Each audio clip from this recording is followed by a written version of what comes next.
할렐루야. 예, 베드로전서 계속해서 이어지고 있습니다. 제가 어제도 말씀을 드렸고 계속해서 말씀을 드립니다. 이 3장 12절 부분까지 베드로전서 2장 11절부터 이제 드디어 오늘 3장 12절까지가 한 덩어리라는 걸 제가 이미 말씀을 드렸어요. 그래서 그 2장 11절부터 3장 12절까지 전체를 보는 관전 포인트, 이게 구경한다는 뜻이 되는 것 같아요. 좀 그런데 살피는 핵심 기준과 근거가 되는 구절이 어디냐. 다시 한번 말씀드립니다만 베드로전서 2장 22절부터 25절까지라고 말씀을 드렸죠. 그러니까 이렇게 제가 새벽마다 단락을 끊어서 말씀을 나눈 그 부분들을 보실 때마다 어디를 의식하면서 보셔야 되느냐 하면 이제 그걸 보시면서 기준과 근거가 되는 22절부터 25절까지를 왔다 갔다 하시면서 같이 보시면 돼요. 그러면 이제 오늘 말씀 베드로전서 3장 8절부터 12절까지 다시 살피기 전에 다시 한번 또 22절부터 25절까지를 제가 한번 읽어 드릴 테니까 또 들으시고 정리하시면서 그걸 또 여기다 연결하시면 됩니다. 그는 죄를 범하지 아니하시고 그 입에 거짓도 없으시며, 무조건입니다. 지금 기준과 근거는 주님입니다. 주님이시고요. 욕을 당하되 맞대어 욕하지 아니하시고, 그렇죠. 고난을 당하시되 위협하지 아니하시고, 오직 공의로 심판하시는 이에게 부탁하시며, 그렇죠. 지금 23절은 무진장 당하고 계시는 거예요. 그죠? 그런데 그걸 일일이 대꾸하고 대응하지 않고 하나님께 맡겨버렸다라는 얘기고요. 24절, 친히 나무에 달려 그 몸으로 우리 죄를 담당하셨으니 이는 우리로 죄에 대하여 죽고 의에 대하여 살게 하려 하심이라. 그가 채찍에 맞음으로 너희는 나음을 얻었나니. 그러니까 의에 대하여 사는 것과 우리가 나음을 얻는 근거가 예수 그리스도께서 십자가에 달려 돌아가신 것 때문이다. 이거 계속 생각하고 계시죠? 그렇죠? 주님은 당하셨는데 스스로 갚지 아니하시고 하나님께 맡겼고, 죄를 범하지 아니하시고, 심지어는 그 22절 뒤에는 입에 거짓도 없으셨고, 25절이죠. 너희가 전에는 양과 같이 길을 잃었더니 이제는 너희 영혼의 목자와 감독 되신 이에게 돌아왔느니라. 그래서 자기 멋대로 방황하며 자기 멋대로 행동하며 자기 멋대로 말하고 자기 멋대로 생각하는 이런 방황하는 삶이 끝났는데 이유와 근거는 바로 예수 그리스도 때문이다. 왜냐하면 돌아왔기 때문입니다. 목자인 주님께로 돌아왔기 때문에 방황이 끝난 거예요. 그래서 인생의 방황은 주님을 만나야 끝나는 거죠. 자, 그래서 이렇게 22절부터 25절까지를 딱 이제 근거로 하고 이걸 또 계속 염두에 두셔야 돼요. 그리고 8절부터 12절까지를 다시 또 이제 결론적으로 함께 좀 묵상을 하게 되면 8절에 마지막으로 말하노니, 이 마지막으로 말하노니라는 말은 이제 이거 얘기하고 안 한다 이게 아니라 이 2장 11절부터 3장 12절까지의 내용들을 결론적으로 이야기한다 이런 얘기예요. 그 부분에 있어서 그 덩어리에 결론적으로 얘기한다니까 중요한 거죠. 결산하는 거죠. 지금까지 2장 11절부터 여기까지 왔는데 그거 결론 내겠습니다 라는 거죠. 결론적으로 말하니 너희가 다 마음을 같이하여 동정하며 형제를 사랑하며 불쌍히 여기며 겸손하며. 자, 이게 당연한 듯한 얘기인데 뒤에 보세요. 9절이에요. 9절. 그냥 단순한 형제의 사랑과 형제를 불쌍히 여김과 겸손함이 아니라 이런 상황들 속에서 그렇게 하라는 건데, 악을 악으로 욕을 욕으로 갚지 말라. 도리어 복을 빌라. 이를 위하여 너희가 부르심을 받았으니 이는 복을 이어받게 하려 함이라. 자, 보세요.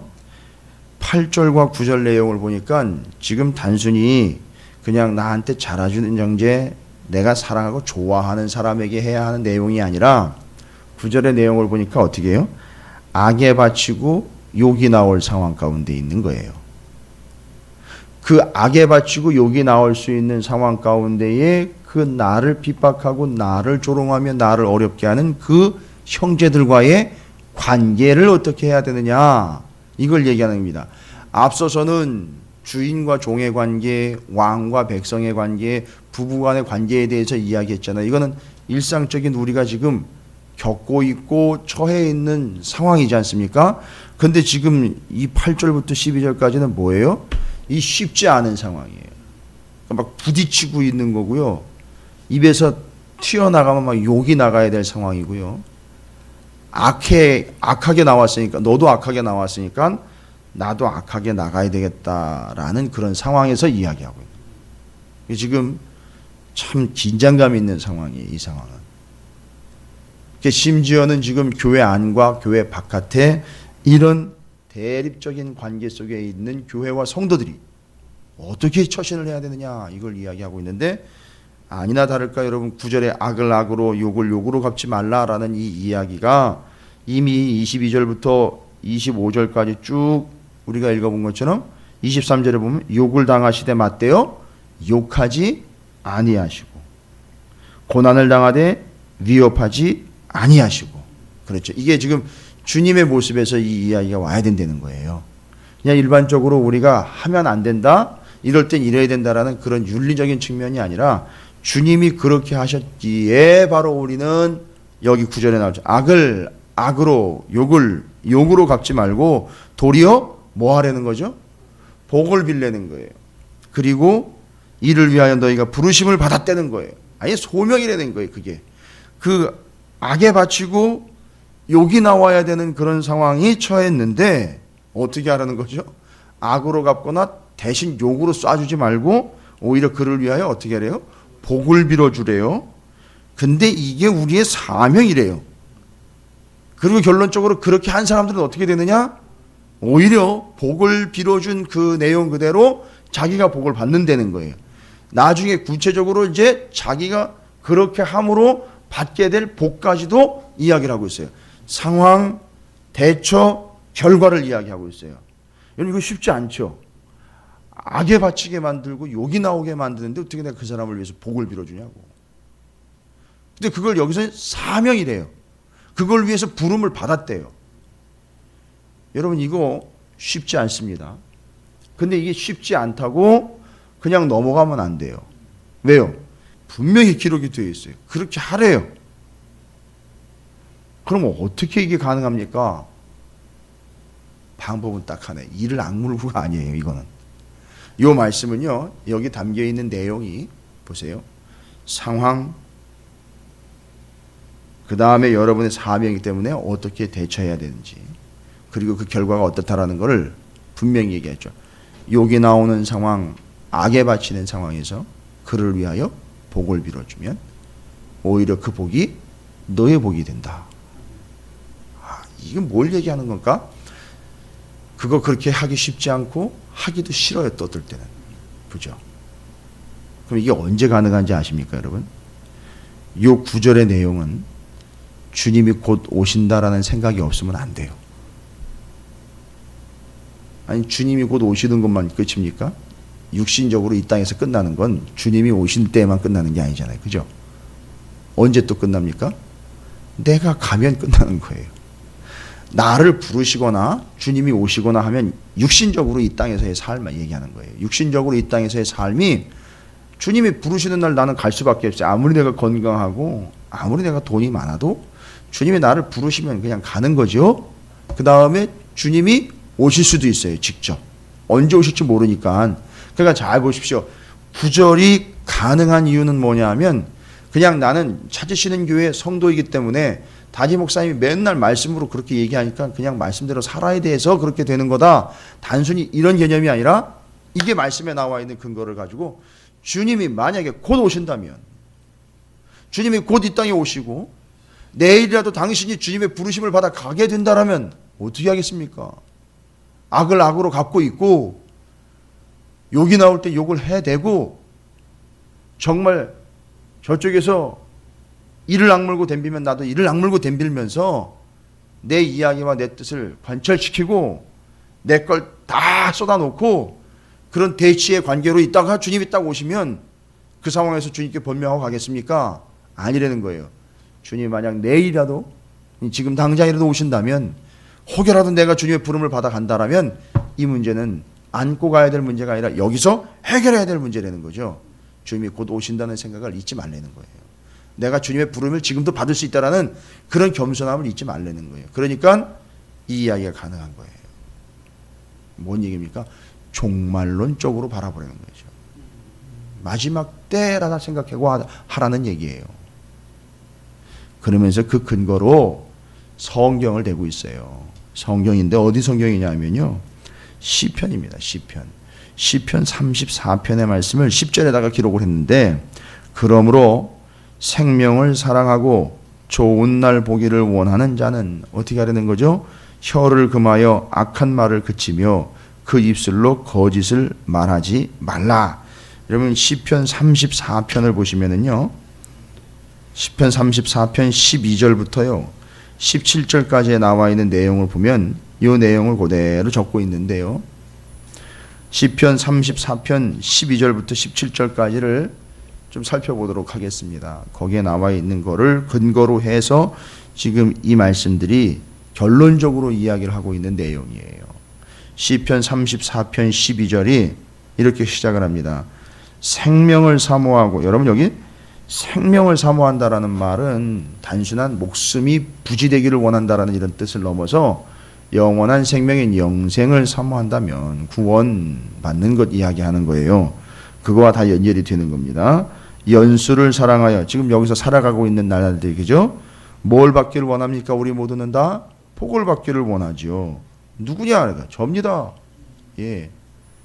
내 혀를 악에서 금하며 내 입술을 거짓말에서 금할지어다. 그대로죠. 지금 베드로전서 3장 10절 내용 그대로입니다. 그리고 뒤를 보겠습니다.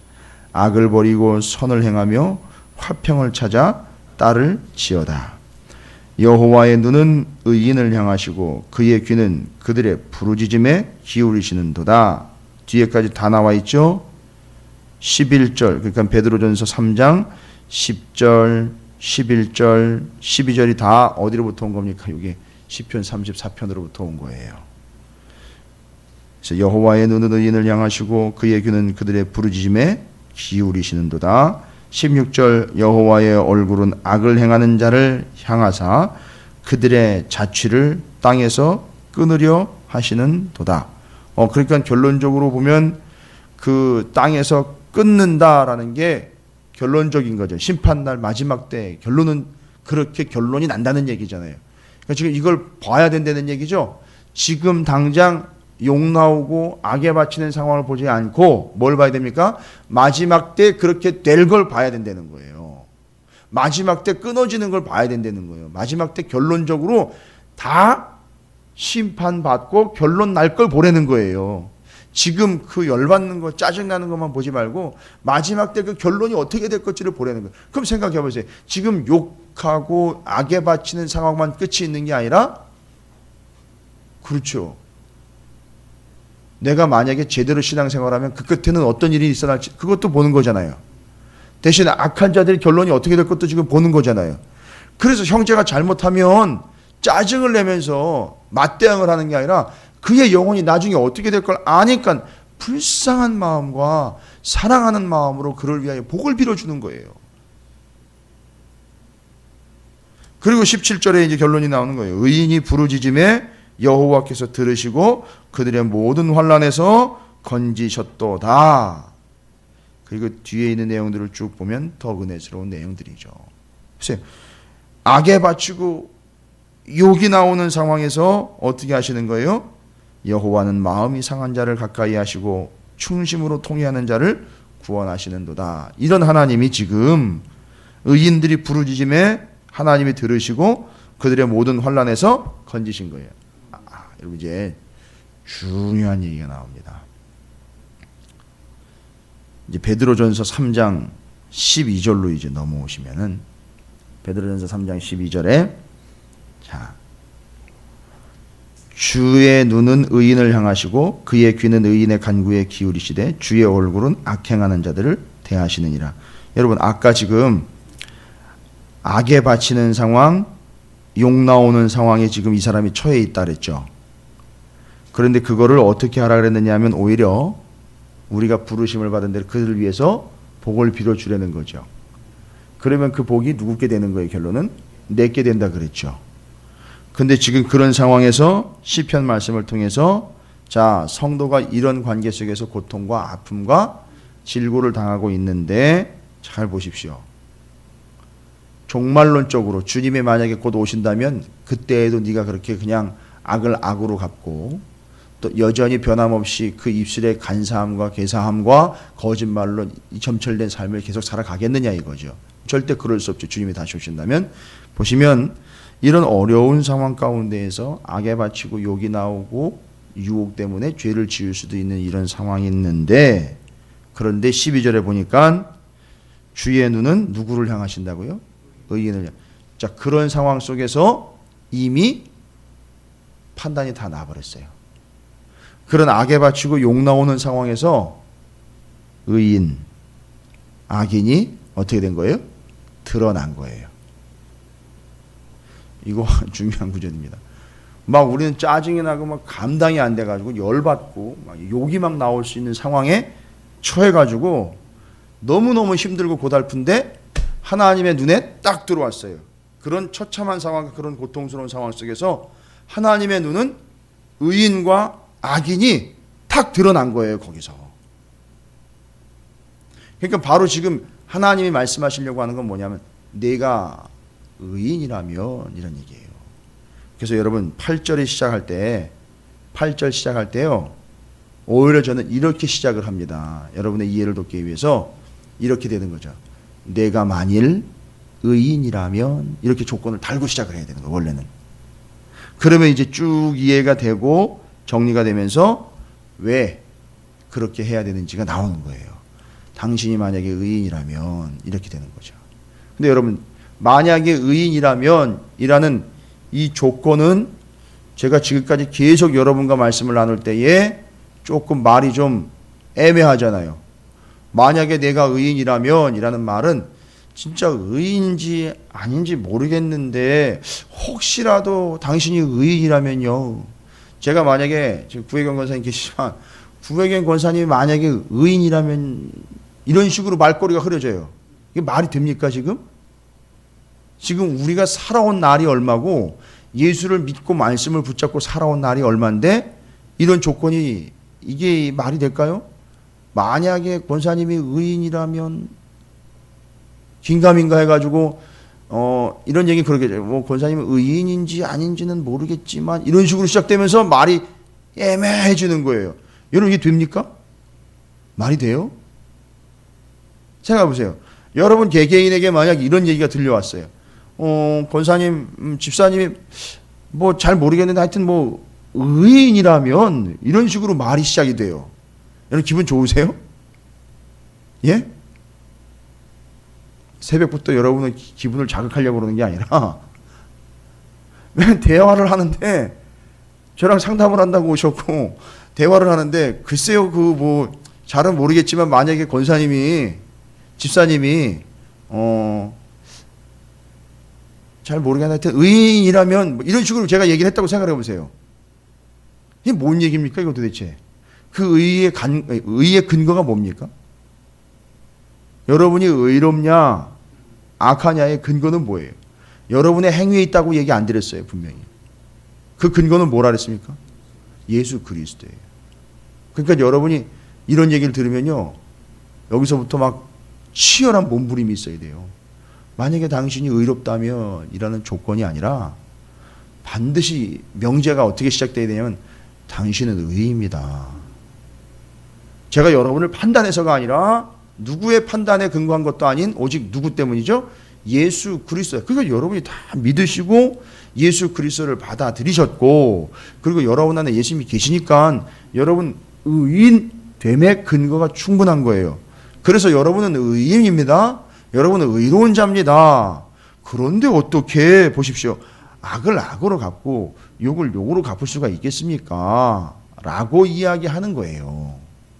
그래서 그 뒤에 나와 있는 게 뭐냐면 주의 눈은 의인을 향하시고 라고 이야기한 건 야 내가 보니까 너는 악을 악으로 갚지 않고 욕을 욕으로 갚지 않았으니까 넌 내가 의인 삼아줄게? 아니잖아요. 그렇게 하니까 의인이 되는 게 그렇죠. 이건 중요한 거예요. 계속 새벽마다 제가 말씀드린 거예요. 네가 그렇게 했으니까 너는 의인이 되는 거고, 네가 욕하지 않았으니까 의인 되는 거다. 내가 악에 바칠 때 악을 악으로 갚지 않았으니까 의인 된 거다가 아니라, 원래 우리는 무엇 때문에 의로운 존재라고요? 예수 그리스도 때문에 의로운 존재니까 의인으로서 악에 바치는 상황, 욕할 수 있는 상황에 맞닥뜨리게 되면 의인이기 때문에 악을 악으로 갚지 않으며, 욕해야 될 상황에도 욕하지 않으며, 그리고 주님이 곧 오실 거라는 걸 믿기 때문에 함부로 행동하지 않기에, 오히려 내가 예전에 당신처럼 너처럼 엉망진창으로 살 때 예수님으로 인하여 구원을 얻었으니, 오히려 지금 그 악에 바치게 하고 욕 나오게 하는 그 사람을 위하여 뭐를 빌어주는 거죠? 복을 빌어주는 거. 왜요? 나는 지금 이미 예수 때문에 구원의 확신이 있고 의로운 자가 됐기 때문에 복을 빌어주는 거예요. 그리고 그 복이 바로 결론은 나를 위한 복이 된다는 거죠. 그래서 지금 여기 하시는 거예요. 너무 힘든데. 아니죠. 내가 의롭게 된 것을 다시 한번 생각해 보십시오. 거기에는 더 이상 얘기가 필요 없어요. 그냥 감사한 거죠.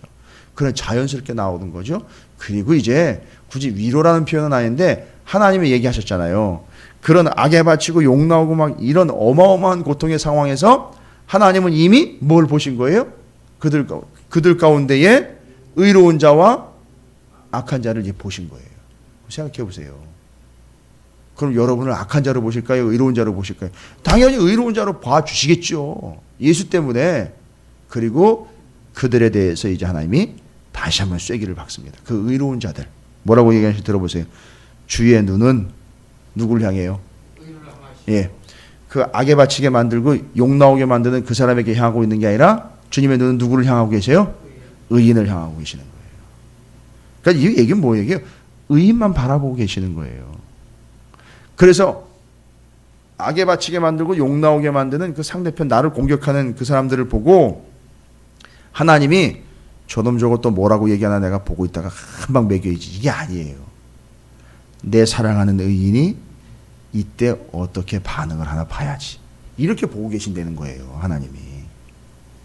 그리고 그의 귀는, 자 보세요, 이제 정말 중요한 겁니다. 그의 귀는 뭐예요? 의인의 간구에 기울이시. 또 나왔네요, 의인의 간구. 야고보서에 나와 있는 말씀이 그대로 또 나왔어요, 여기. 의인의 간구에 기울이시되. 잘 보세요. 어떻게 한다고요? 주의 얼굴은 악행하는 자들에게 어떻게 해요? 대하시느니라 라는 말은요, 여기 바라보시는 게 아니라 대면한다는 얘기예요. 딱 앞에 가가지고 딱 1대1 대면을 하시는 거예요. 여러분, 삼자 대면이란 말 있죠. 삼자 대면이 아니라 이건 주님과 악한 자가 하나님이 딱 찾아가가지고 얼굴을 똑바로 쳐다보고 꼼짝을 못하게 그냥 만들어 버리는 거예요, 그 악한 자를. 그러나 의인들은 어떻게 된다는 겁니까? 눈을 향하시고 귀를 기울여 주신다는 거예요. 좀 악에 바치고 욕 나오는 상황을 어떻게 감당할지 몰라 힘들어 하시고 괴롭고, 또 죄의 유혹이 올 때에 여러분이 그 죄의 유혹으로부터 넘어가기 전에 또 삶이 힘들잖아요. 힘들 때 정말 포기하고 싶을 때에 신앙에 대한 회의가 들 때도 있고 믿음에 대해서 이렇게 확신이 없어질 때도 있습니다. 이때 두 가지만 생각하십시오. 첫 번째, 하나님으로 인하여 내가 이미 의롭게 된 존재라는 거죠. 나는 이미 예수 그리스도로 인하여 의롭다 칭함을 받은 존재라는 사실을 잊지 마시라는 거예요. 그리고 두 번째, 누가 곧 오신다고요? 주님이 곧 오신다고요. 주님이 곧 오시지 않으면 둘 중에 하나예요. 내가 부름을 받아 곧 가든지. 근데 지금 곧 오시거나 곧 가게 될 상황인데 그때까지도 욕하고 그때까지도 악에 바쳐가지고 분내며 화를 내며 짜증을 내며 그러고 있겠느냐 이거예요. 그리고 한 가지 더, 이제 그런 상황에서 뭐가 갈려진다 그랬죠? 의인과 악인이 갈려진다 그랬어요. 근데 하나님은 누구에게 관심을 갖고 누구를 바라보고 계신다고요? 의인을 바라보고 의인의 간구에 귀를 기울이신다는 거예요. 악인은 어떻게 한다 그랬어요? 1대1로 딱 주든 부릅 두고 하나님이 딱 되면 너 이거 잘못이야 라고 이렇게 대면을 하신다는 거예요. 악인은. 그러니까 이 세 가지를 잊지 마시고, 여러분이 좀 다소 힘들고 어려운 환경 가운데 그 어려운 일들을 겪고 당하게 될 때에 야고보와 베드로전서 이야기한 것처럼 그 고난의 의미를 다시 한번 새기면서 인내를 온전히 이루어가는데, 여러분이 이미 의롭다 칭함을 받았으니 하나님은 의인을 향하여 눈을 바라보시고 그리고 그들의 간구를 귀를 기울이고 계신다. 주님 곧 오신다. 주님이 오시 않으면 나라도 먼저 갈 수 있다. 지금 내가 당장 부름을 받게 될 경우에까지도 이렇게 악한 일과 악에 바치는 일과 욕 나오는 일 속에서 내가 그걸 악을 악으로 갚고 욕을 욕으로 갚겠느냐? 아니라는 거죠. 누구를 보니까요? 예수 그리스도를 보니까 그게 아니었다는 거죠.